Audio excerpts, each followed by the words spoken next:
সম্মানিত উপস্থিতি, এখন আমাদের যেই ব্যাপারটায় সচেতন হতে হবে, আমি আপনাদেরকে একটা বিষয়ে সচেতন করতে চাচ্ছি, সেটা হচ্ছে এদেশের মাটিতে ইসলামের ভিতরে আলেম ওলামাদের মধ্যে যে একটা মতানৈক্য রয়েছে, মতবিরোধ রয়েছে, কথাটা খেয়াল করেন।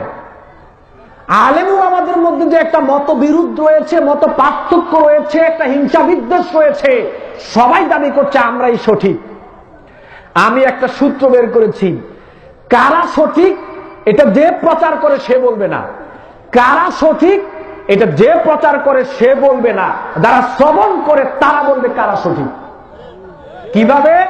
এজন্য একটা কাজ করতে হবে, এদেশের মাটিতে মসজিদের খতিব যারা রয়েছে, বক্তা যারা রয়েছে, আপনারা যারা সচেতন জনগণ রয়েছেন, খতিব এবং বক্তাদেরকে বাধ্য করুন কোরআন এবং সহিহ হাদিস ভিত্তিক দ্বীন প্রচার করতে।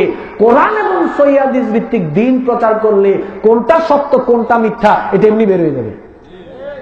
আপনি দিন প্রচার করছেন গল্প গুজব কিচ্ছা কাহিনী দিয়ে, আমি বক্তব্য দেওয়ার চেষ্টা করছি কোরআন হাদিস দিয়ে, তো আপনার সাথে তো আমার সংঘর্ষ হবেই।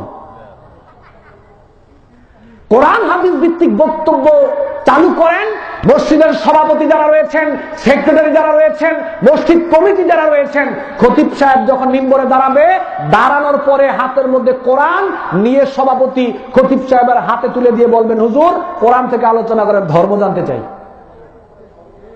বক্তা সাহেব যখন খতিবে, বক্তা সাহেব এই চেয়ারে বসবে, সভাপতি রয়েছেন, জনস্রোত রয়েছেন, আপনারা কোরআন এবং হাদিস ভিত্তিক ওনাকে আলোচনা করার জন্য বাধ্য করুন। কোরআন এবং হাদিস তুলে দেন, বলেন হুজুর কোরআন এবং হাদিস ভিত্তিক আলোচনা করেন, ধর্ম জানতে চাই, সঠিকটা, পরকালে জান্নাত চাই। কিচ্ছা কাহিনী গল্প গুজব শুনে ওই কিচ্ছা কাহিনী গল্প গুজব মেনে জাহান্নামে যেতে চাই না। আপনারা সচেতন না। যারা সচেতন যদি আপনারা হতেন, খতিব সাহেব যদি ওই কিচ্ছা কাহিনী দিয়ে বক্তব্য বন্ধ না করে, খতিব সাহেব বাধ্য হতো কিচ্ছা কাহিনী বন্ধ করতে যদি আপনারা সচেতন হতেন। আপনারাই সচেতন না। আপনারা সচেতন হন। এদেশের মাটিতে সত্য জিনিস প্রতিষ্ঠিত হতে বেশি সময় লাগবে না ইনশাআল্লাহ। শুধু আপনাদের সচেতনতার প্রয়োজন। বারবার বলছি, এদেশের মাটিতে ধর্ম প্রচার করতে গেলে যারা জেনারেল শিক্ষিত তারা সমস্যা না। এদেশের মাটিতে ধর্ম প্রচার করতে গেলে যারা জেনারেল শিক্ষিত তারা সমস্যা না, সমস্যা হলো হুজুররা। একটা কথা বললে শিক্ষিত একটা মানুষ জেনারেল কলেজে পড়ে, কথাটা সে মানে, কিন্তু হুজুর কথাটা মানতে চায় না। কেন? ওই যে হুজুর কিচ্ছা কাহিনী গল্প গুজবে ধর্ম প্রচার করছে, এখন এইটা মানলে তার হুজুরের বাজার থাকে না। আপনারা সচেতন হন। কোরআন এবং হাদিস ভিত্তিক ধর্ম প্রচার হলে ইনশাআল্লাহ সঠিক ধর্ম বের হতে, সঠিক ধর্ম প্রতিষ্ঠিত হতে বেশি সময় লাগবে না ইনশাআল্লাহ। ইসলামকে মানুষ বিকৃত করে ফেলেছে, আবার সেই সঠিক ধর্ম এদেশের মাটিতে প্রতিষ্ঠিত হবে ইনশাআল্লাহ। আপনাদের সচেতনতার প্রয়োজন, আমাদের সচেতনতার প্রয়োজন। আসুন আমরা সবাই মিলে কোরআন এবং সহিহ হাদিস ভিত্তিক দ্বীন প্রচার করার চেষ্টা করি। কোরআন এবং সহিহ হাদিস ভিত্তিক আমরা দ্বীন বক্তব্য শ্রবণ করার চেষ্টা করি। আপনারাও সচেতন হন, আমরাও সচেতন হই।